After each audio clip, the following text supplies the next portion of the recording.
আসসালামু আলাইকুম ওয়া রাহমাতুল্লাহি ওয়া বারাকাতুহু। প্রিয় ভিউয়ার্স, আমরা সবাই চাই যে আমাদের মরণ যেন ঈমান থাকা অবস্থায় হয়।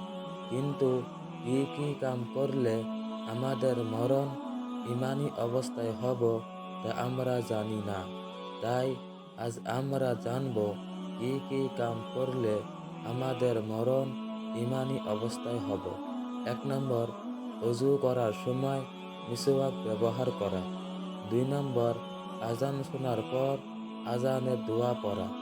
৩ নম্বর, খারাপ নজর থেকে বাঁচি থাকা। ৪ নম্বর, আল্লাহ ওয়ালাদের সাথে মোহাব্বত রাখা।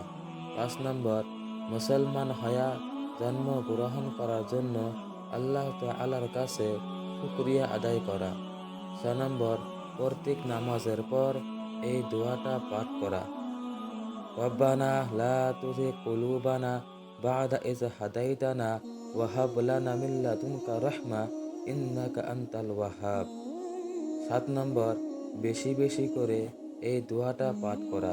ইয়া হাইয়্যু ইয়া কাইয়্যুমু বিরহমাতিকা আস্তাগীথু। যে ব্যক্তি এইগুলো কাম করব, ইনশাআল্লাহ তার মরণ ঈমানি অবস্থায় হব।